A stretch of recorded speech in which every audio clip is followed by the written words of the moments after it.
Good afternoon students. आज हम कक्षा 7वीं में विषय हिंदी, इसमें पाठ क्रमांक 14 पर्यावरण प्रेमी सुनीता नारायण, इस पाठ को हम आज के वीडियो में समझेंगे। लेखक महेश उपाध्याय, इन्होंने इस पाठ का लिखान कार्य किया है।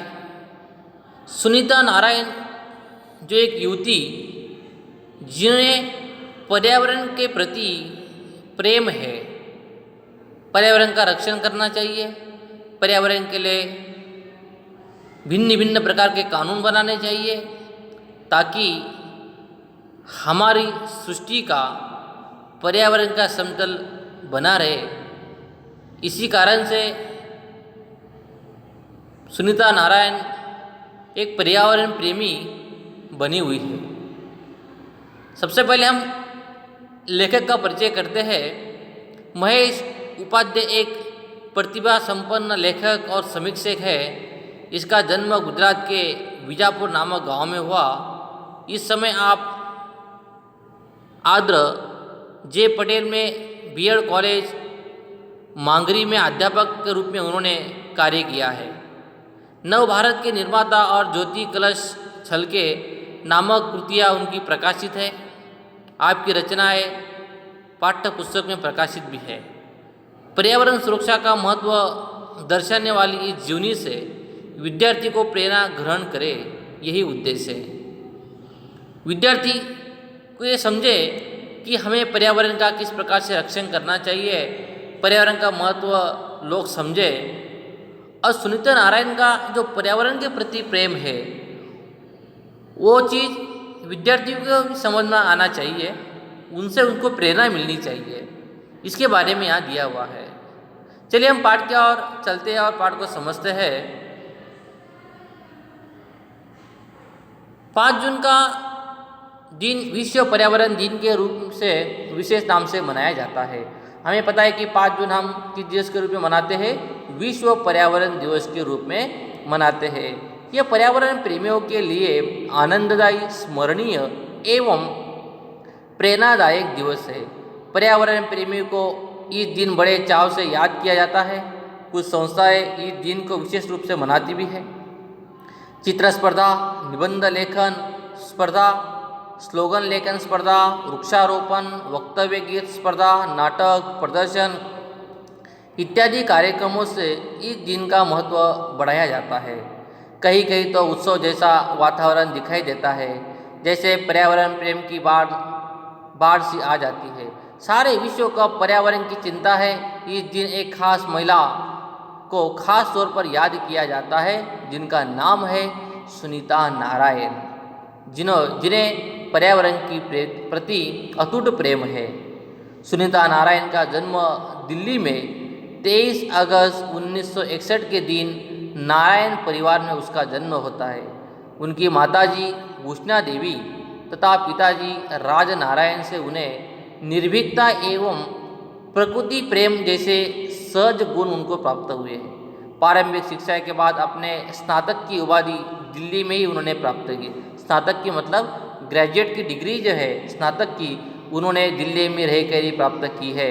उन्हें इंग्लैंड फ्रांकफर्ट यूनिवर्सिटी से डॉक्टर ऑफ साइंस की मानद उपाधि से सम्मानित भी किया गया है। बाद में डॉक्टर ऑफ साइंस की डिग्री उनको कोलकाता यूनिवर्सिटी ने दी है। मतलब उन्होंने PhD, doctor of philosophy, doctor of science, ऐसी डिग्रियाँ उन्होंने हासिल की हुई है। विकास के लिए पर्यावरण को कई नुकसान न हो, इसका हमें ख्याल रखना चाहिए। विकास तो हमारे लिए ज़रूरी है, पर विकास के साथ साथ हमारा पर्यावरण का ही बचाव होना चाहिए। पर्यावरण को किसी भी प्रकार का नुकसान नहीं पहुंचना चाहिए। प्रदूषण की समस्या को देखते हुए प्रदूषण रहित विकास की दिशा में सोचना और काम करना हम सुनीता नारायण जी से सीख सकते हैं। यह एक ऐसी नारी है जो सही रूप से प्रकृति प्रेमी है।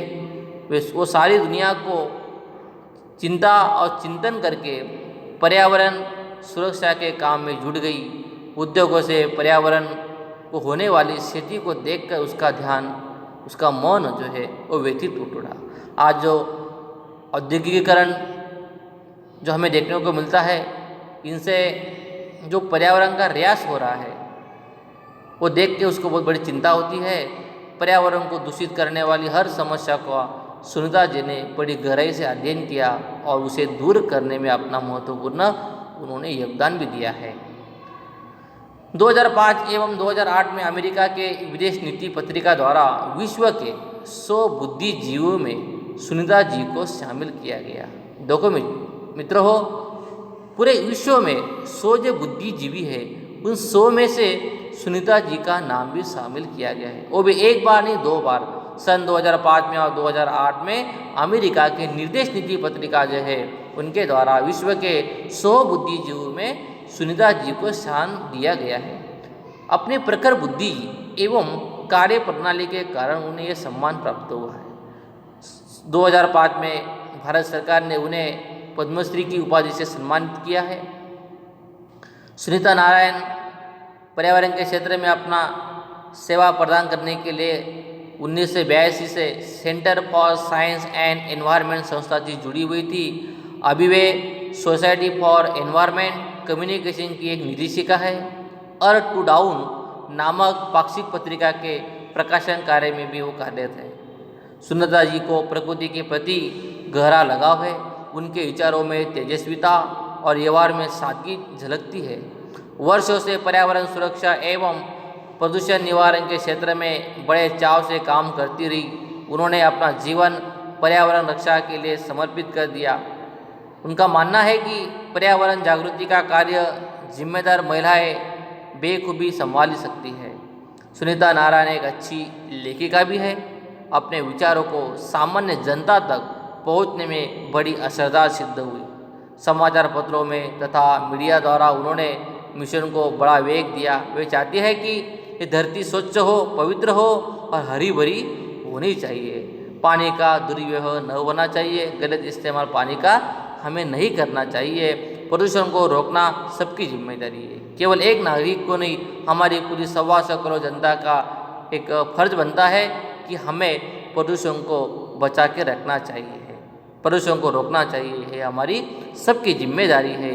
हमारे विकास की गति ऐसी हो जिससे इस धरती को कोई भी प्रकार का नुकसान न पहुँचे। इतना ही नहीं, वे कहती है कि पर्यावरण के साथ साथ सामाजिक एवं राजकीय दृष्टि के लिए हमें प्रतिबद्ध होना चाहिए। इस विषय में वे केवल वाणी विलास करने वाली नहीं है, बल्कि एक सक्रिय महिला के रूप में हमारे सामने एक उभर कर आई है। विकास एवं पर्यावरण के पारस्परिक संबंध पर भी उन्होंने बड़ा गहरा अध्ययन किया। 1998 में सुनीता जी ने टोवार्ड ग्रीन विलेज प्रकाशन तथा ग्रीन पॉलिटिक प्रकाशन में संपादन का कार्य भी किया। 2004 में उन्हें स्टॉकहोम वाटर प्राइज एवं मीडिया फाउंडेशन द्वारा वर्ल्ड नोबल वाटर प्राइज भी प्रदान किया गया है। हवा प्रदूषण के कारण फैलाने वाली बीमारियों से कई बेकसूर लोग मौत का शिकार हो जाते हैं। प्रदूषण के विषय पर संशोधनात्मक कार्य करके उन्होंने गहन अध्ययन भी किया और उसे रोकने के प्रयास में वह हमेशा जुटी रही है। उन्होंने CAE मतलब centre for science and environment में निदेशिका के रूप में भी उन्होंने कार्य किया है। दिल्ली में CNG की बस शुरू करवाने में उनका बहुत बड़ा योगदान है। CNG गैस यूज करने से पर्यावरण का नुकसान नहीं होता है। एक नेचुरल गैस होता है, कॉम्प्रेस नेचुरल गैस CNG, जिससे पर्यावरण का ह्रास नहीं होता है। तो दिल्ली में CNG की बसें शुरू करवाने में सुनीता जी का बहुत बड़ा योगदान था। सुनीता जी ने पर्यावरण की रक्षा के कानूनों को सख्त बनाने की कानूनी लड़ाई भी शुरू की। इसमें सुप्रीम कोर्ट से अधिकृत आदेश भी उन्होंने प्राप्त करवाए। ये लड़ाई यहाँ खत्म नहीं है, बल्कि कानूनों का अमलीकरण हो, इसके लिए वो सदा कार्यरत रही। 2009 में राजलक्ष्मी फाउंडेशन चेन्नई की ओर से उन्हें अवार्ड प्रदान किया गया। उन्हें बहुत सारे अवार्ड मिले। सुनीता जी को पर्यावरण का बचाव करने के लिए उन्हें जो कार्य किया, उन्हें जो योगदान दिया, इसी कारण से उन्हें बहुत सारे अवार्ड से सम्मानित भी किया गया है। आओ हम इस महिला के जीवन से प्रेरणा लें और प्रतिज्ञा करें कि हम बारिश के पानी को क्या करेंगे, बचाएंगे, वृक्षारोपण करेंगे और उनकी रक्षा भी करेंगे। जो बारिश का पानी गिरता है उसको हम बचाने का कार्य करेंगे, ज़्यादा से ज़्यादा पेड़ पौधे लगाएंगे, मतलब वृक्षारोपण करेंगे और उनकी रक्षा करेंगे। हम प्रदूषण को रोकने में अपना पूरा सहयोग देंगे तथा दूसरों को पर्यावरण प्रदूषित करने से रोकेंगे। हम जल को अपनी राष्ट्रीय संपत्ति समझेंगे, उसका उपयोग समझदारी के साथ हम सभी नागरिक करेंगे। इस महान नारी की शक्ति ने यह सिद्ध कर दिखाया कि पर्यावरण प्रेम हृदय से निकलकर कितनी बड़ी सिद्धि प्राप्त कर सकता है। उनकी सफलता की इस यात्रा से हम सहयात्री बन जाए ताकि इस धरती को स्वर्ग बनाने में हमें कोई रोक ना सके। जरूरत है केवल थोड़ी सी सजगता, सतर्कता एवं सहयोग की। अगर हम सभी लोग थोड़ी सतर्कता रखेंगे, सजगता रखेंगे, एक दूसरे को सहयोग करेंगे पर्यावरण बचाने के लिए, तो सुनीता जी की महानता, उनके समर्पण की कहानी है जो सदियों तक हम सबको प्रेरणा दे सकती है। उनसे हम प्रेरणा लेकर पर्यावरण बचाने के लिए सभी नागरिक को कार्य करना चाहिए ताकि हमारा वातावरण जो है वो शुद्ध रहे। इसी कारण से हमें पर्यावरण का बचाव करना चाहिए। विद्यार्थी मित्रों, एक छोटा सा पाठ पर्यावरण प्रेमी सुनीता नारायण जी का याद दिया हुआ है, जिन्हें पर्यावरण के प्रति अटूट प्रेम है। हमें भी इस महिला से, इस नारी से प्रेरणा लेकर पर्यावरण को बचाने का कार्य करना चाहिए। ज़्यादा से ज़्यादा हम पेड़ पौधा लगाना चाहिए, वृक्षारोपण करना चाहिए, बरसात को पानी को हम बचा के रखना चाहिए, पानी का हम गलत इस्तेमाल नहीं करना चाहिए। हमारी आने वाली पीढ़ी को भी इस भूजल का अच्छे से अच्छे वो लोग उपयोग कर सके। इसलिए हमें पर्यावरण को बचाने के लिए सुनीता जी से प्रेरणा लेकर हमें भी कार्य करना चाहिए। विद्यार्थी मित्रों हो, इस पाठ का वीडियो देखकर, फोटोकॉपी देखकर आपको इस पाठ को फिर से पढ़ना है। इस पाठ के ऊपर आधारित शब्दार्थ टिप्पणी आपको दी हुई है, वो आपकी हिंदी के कॉपी में आपको लिखकर याद भी करवाना है। आज की वीडियो में विद्यार्थी मित्रों हो इतना ही। धन्यवाद। सर वो टीचर वीडियो बना रही